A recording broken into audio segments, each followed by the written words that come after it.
Pickles and pickleball. Hello, everyone, and welcome to the podcast of The Ordinary Maverick. This is Ajay, your host, an ordinary maverick, sharing real life thoughts and experiences and maverick tips. If you haven't hit the subscribe button yet, please do so, and you'll not miss another episode.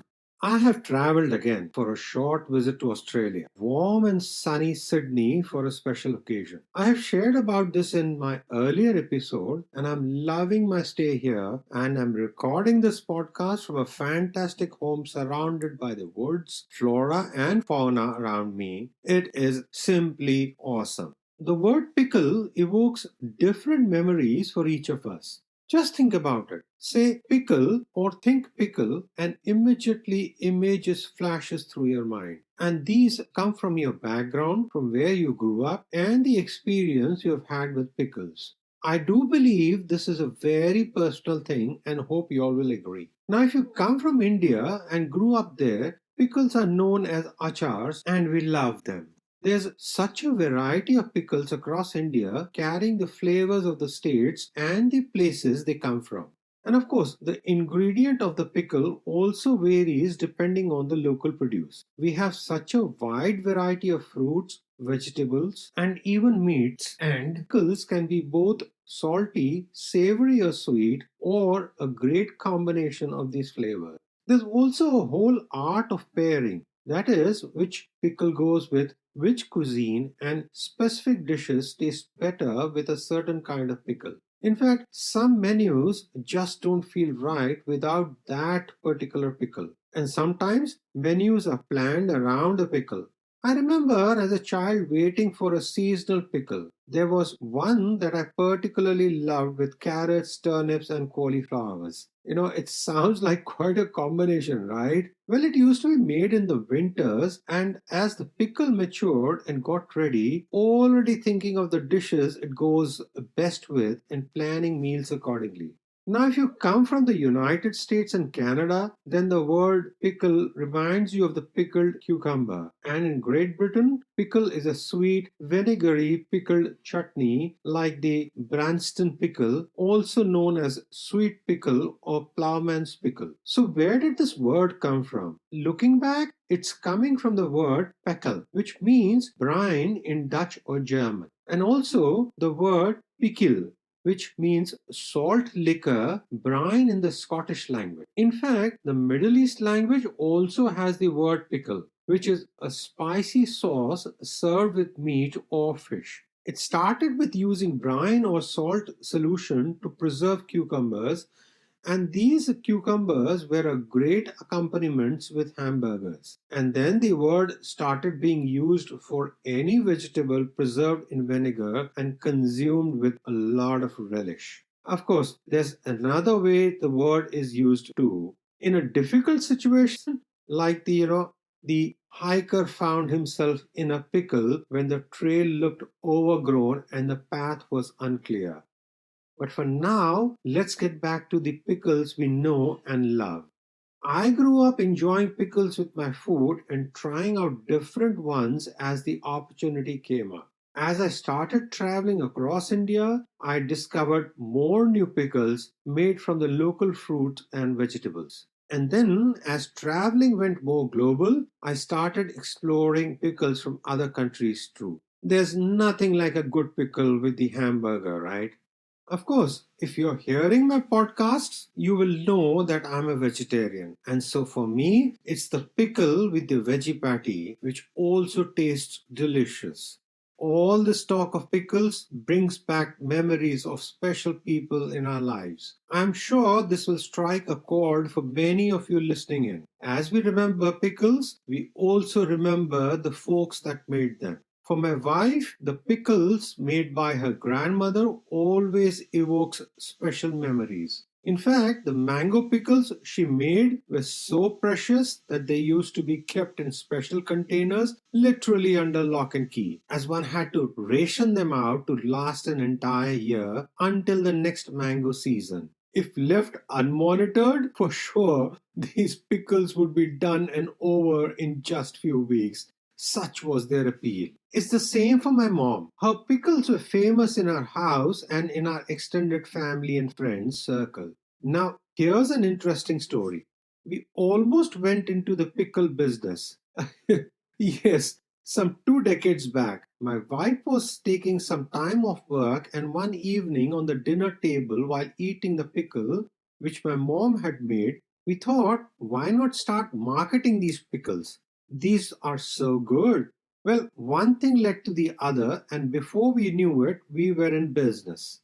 Imagine, with no capital investment, no setup, and all the things that need to get done in a business startup. We just jumped right in. And yes, we were successful. So much so that we couldn't keep up with the orders and had to take a call whether to continue this as a home startup or we go more professional. How did we do it? Now, that's an interesting story. Not having any extra cash to invest, our first challenge was the marketing part. My wife found out that a popular newspaper in the city had a section each Wednesday that ran free advertisements. So that's what we did.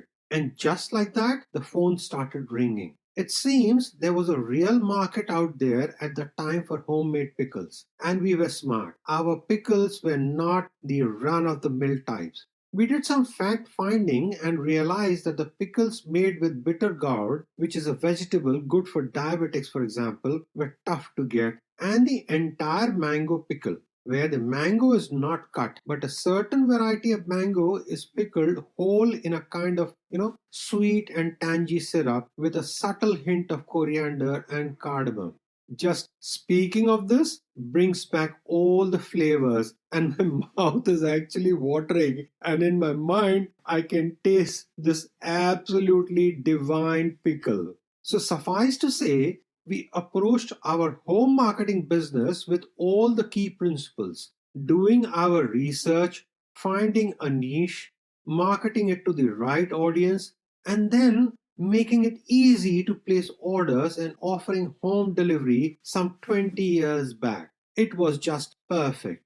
Of course, our home turned into a pickle factory with a constant smell of pickles. Jars and jars of pickles were ready packaged and labeled with home printed labels, and my wife went around town delivering these as orders came in and pickles got ready. And then the main thing, given the quality of the product, the repeat orders come, and that's when you know you're in good footing. And we were flooded with repeat orders and word of mouth orders as well. Someone ate the pickle in someone's house and wanted their own bottle. We definitely recovered all the money we had spent for buying the fruits and veggies and the oil and the spices for pickling, including the jars, etc., and even made a profit. But most importantly, we had fun all along the way. The pickle business wasn't pursued for many reasons, but for the time that it was running, it was super good. Fellow Mavericks, just goes to show that one can do anything one sets their mind on. Just the principles of doing good homework, finding the niche, being prepared, and then being true, doing your best, putting in your everything, and maintaining quality always pays off. We read about this in management books and studied these principles in courses, but having experienced the actual doing of it, I can tell you they ring true.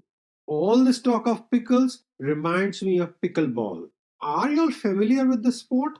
Until recently, I wasn't. But as you all know, our family has been on the move again, and one learns so much while traveling and living in different countries. We were fortunate to learn more about another beautiful part of the world, the northwest of the US and the state of Washington.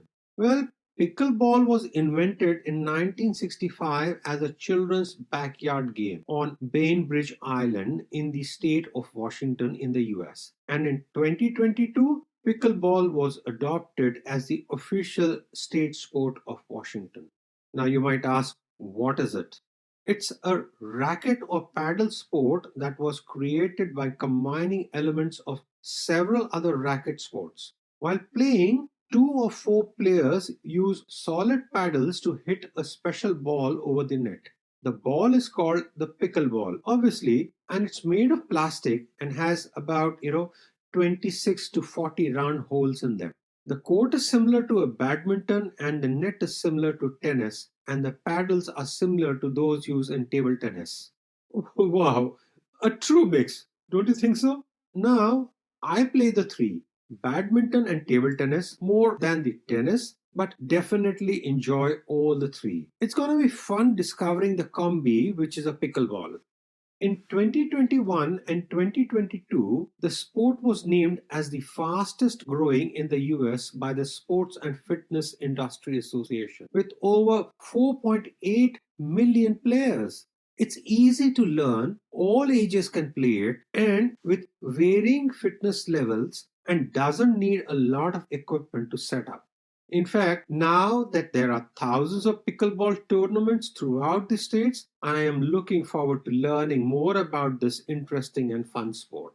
The origins of the name are also interesting. Comes from the term pickle boat, which is used to describe the last boat coming in a boat race.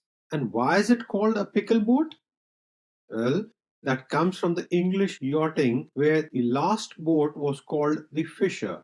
The boats used to stop to fish for herrings and then pickle them, as the pickling required the boat to take even longer to come into port. So the term pickle boat, and in the sport of rowing, the pickle boat sometimes takes oarsmen from the leftovers of the other boats, and as pickleball took elements from other racket sports, it seemed a good fit.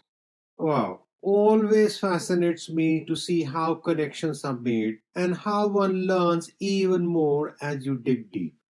Fellow Mavericks, as I leave you, please do keep the curious spirit alive, keep enjoying your favorite pickle, and pause a moment to think about that special someone or a special memory associated with pickles in your life.